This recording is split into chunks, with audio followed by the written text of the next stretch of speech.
Shalom adik-adik. Kali ini kakak ditemani dengan dua orang yang super lucu. Siapa ya? Halo. Hai. Nama aku Hola. Nama aku Holly. Hai Hola. Hai Halo. Holly. Hai Kak. Nah, seperti biasa, sebelum kita ibadah, kita harus fokus kepada Tuhan, memberi yang terbaik kepada Tuhan. Seperti di Roma 12, kita harus mempersembahkan hati kita, tubuh kita sebagai persembahan yang sejati. Contohnya, tidak boleh sambil makan.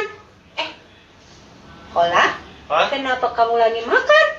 Nggak boleh makan, Kak. Tidak boleh lah. Oh. Ya kan adik-adik, kalau lagi ibadah tidak boleh sambil makan. Kita harus menghormati Tuhan Yesus. Oh.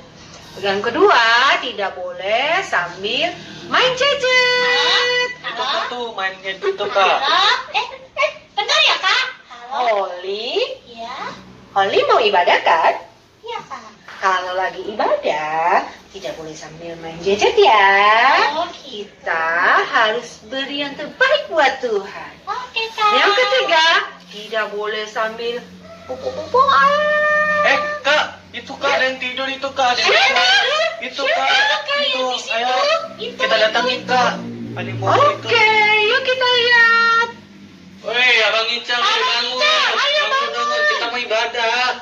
Ayo. Ayo bangun. Kan kalau kita ibadah tidak boleh sambil tidur-tiduran. Baiklah. Ayo, bangun. Ayo, kita semangat. Teman-teman. Nah, adik-adik, sekarang saatnya kita beribadah bersama-sama. Yang terbaik buat Tuhan ya.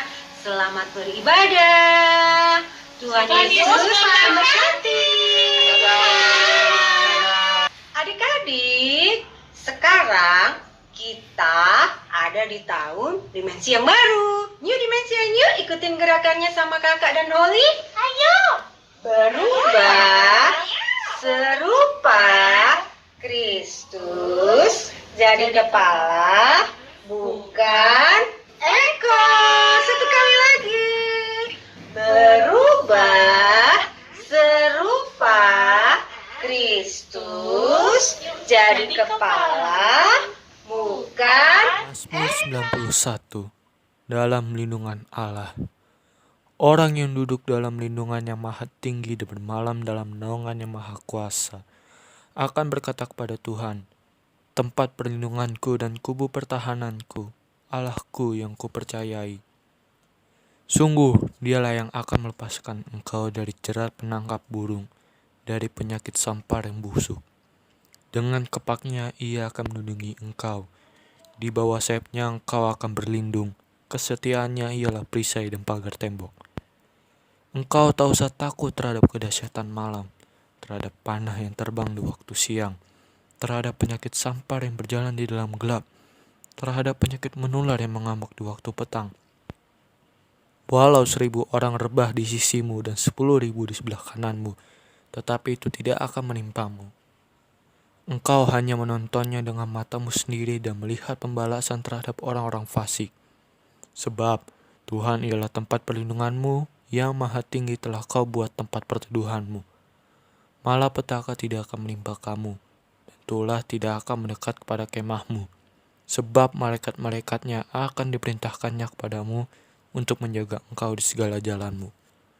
Mereka akan menatang engkau di atas tangannya, supaya kakimu jangan terantuk kepada batu. Singa dan ular tudung akan kau langkahi.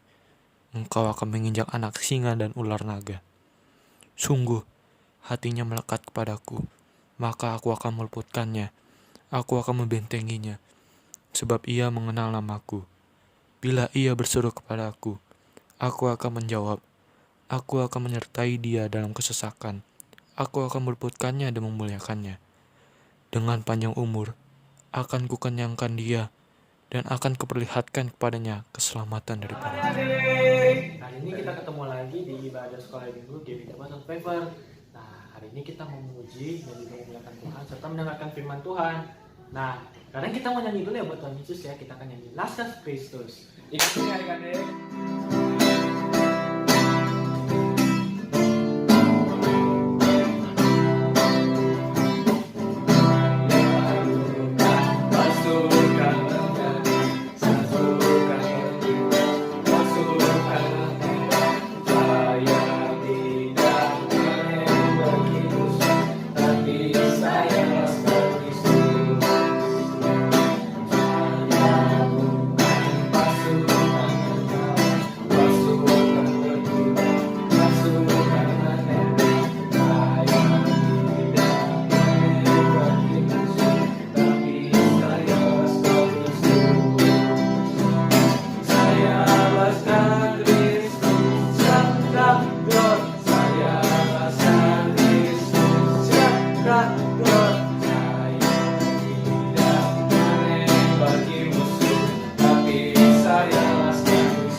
Happy Yaya ya, Happy Yeye. Ayo mari.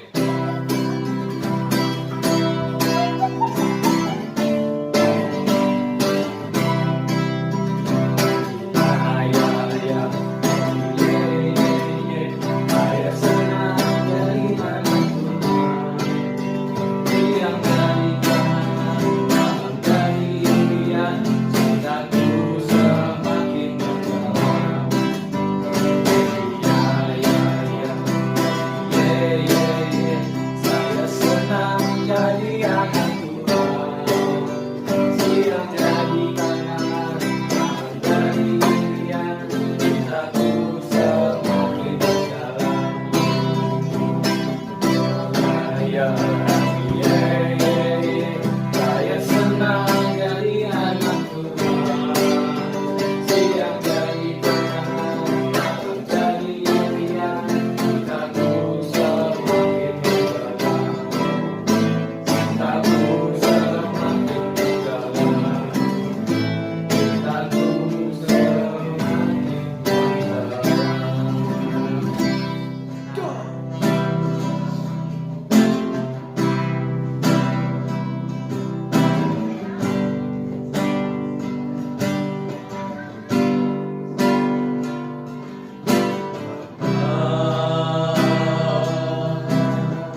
Tuhan Yesus, terima kasih buat hari ini. Kami mau dengar firman-Mu. Berkati kami dan Kak Dwi. Haleluya, amin. Shalom adik-adik sekolah minggu GBI Tebet. Apa kabar kalian? Kak Dwi berharap dimanapun kalian berada, kalian dalam keadaan baik dan sehat ya. Hari ini Kak Dwi akan membawakan satu tema untuk kita, yaitu mengalahkan rasa bersalah. Nah, cerita yang akan kita dengar di hari ini adalah tentang Petrus yang dipulihkan. Nah, kalau Kak Dwi bilang cerita tentang Petrus, pastinya kalian tahu dong apa yang pernah dilakukan Petrus saat Tuhan Yesus mau disalib. Apa coba? Ada yang tahu? Petrus itu pernah menyangkal Tuhan sebanyak 3 kali sebelum ayam berkokok. Nah, sebenarnya sebelum Petrus melakukan itu, Tuhan sudah menegur dia. Tetapi dia bilang, enggak Tuhan, aku tidak akan melakukan itu. Tetapi buktinya Petrus menyangkal Tuhan 3 kali sampai ayam berkokok. Nah, hal itu membuat Petrus merasa sangat menyesal. Setelah Tuhan Yesus disalib, mati, si Petrus kembali menjadi seorang pelayan. Kembali menjadi seorang nelayan. Nah, Tuhan Yesus setelah ia disalibkan, mati, dikuburkan, pada hari yang ketiga Tuhan Yesus bangkit dari kubur dan menampakkan diri kepada murid-muridnya. Nah, suatu hari Tuhan Yesus menampakkan diri kepada murid-muridnya yang sedang asik menjala ikan di danau. Nah, di situ ada Petrus juga terdapat di dalamnya. Nah, mereka asik menjala ikan, tetapi tidak ada satu ikan pun yang mereka dapat. Sehingga ketika Yesus bertanya, mereka punya lauk atau enggak, mereka menjawab tidak ada lauk sama sekali. Nah, setelah Yesus berkata, tebarkan jalamu, mereka mendapatkan banyak sekali ikan. Tetapi anehnya, sebanyak itu ikan yang didapat, jalanya tidak koyak dan ikan-ikan itu adalah ikan-ikan yang besar. Nah, setelah mendapat ikan yang banyak itu, mereka jadi tahu bahwa yang menyuruh mereka tadi yang ada di tepi pantai itu adalah Tuhan Yesus. Akhirnya si Petrus, karena dia tidak memakai baju, dia memakai baju dan nyebur ke air menjumpai Tuhan Yesus. Murid-murid yang lain menyusul Petrus menjumpai Tuhan Yesus, tetapi tidak ada satu pun di antara mereka yang berani menanyakan siapakah orang itu, karena mereka tahu itu adalah Yesus sendiri. Nah, setelah itu Tuhan menyuruh mereka sarapan dengan ikan-ikan yang sudah tersedia di hadapan mereka. Adik-adik, Kak Dwi mau tanya, Tuhan Yesus kira-kira kecewa nggak ya sama Petrus kalau Petrus itu pernah menyangkal dia? Kira-kira Tuhan Yesus marah nggak sama Petrus? Jawabannya adalah tidak. Tuhan Yesus sama sekali tidak marah kepada Petrus. Malahan Tuhan Yesus menerima dia lagi dan memeluk si Petrus. Nah, adik-adik, Tuhan Yesus itu Maha Pemaaf loh. Dia Maha Pengampun. Tidak ada dendam, tidak ada sesuatu hal yang membuat kita merasa bersalah kepada Yesus. Malahan Yesus mau mengampuni dosa-dosa kita, kesalahan kita, tetapi satu syaratnya, kita harus mengaku kepada Tuhan Yesus. Nah, hari ini pelajarannya bagaimana Petrus bisa mengalami pemulihan bersama dengan Tuhan. Kak Dwi percaya kita juga semuanya mau dipulihkan oleh Tuhan Yesus ya. Bangkit dari rasa bersalah dan menyerahkan semuanya kepada Tuhan. Karena Tuhan itu punya banyak banget kata maaf untuk kita semuanya. Oke, sekarang kita mau berdoa ya. Terima kasih Tuhan, untuk hari ini kami boleh belajar satu kebenaran dari firman Tuhan. Biarlah kami menjadi orang-orang yang selalu diberkati Tuhan dan selalu mengalami pemulihan bersama-sama dengan Tuhan. Terima kasih Tuhan, Engkau berkati setiap anak-anak-Mu di GBI Tebet dimanapun mereka berada. Tuhan berikan kesehatan, Tuhan berikan kecerdasan, sehingga semua anak-anak sekolah minggu GBI Tebet boleh menjadi berkat dimanapun mereka berada dan senantiasa mengandalkan Tuhan dalam setiap apapun yang mereka kerjakan, apapun yang mereka lakukan. Terima kasih Tuhan Yesus, dalam nama-Mu kami berdoa. Amin.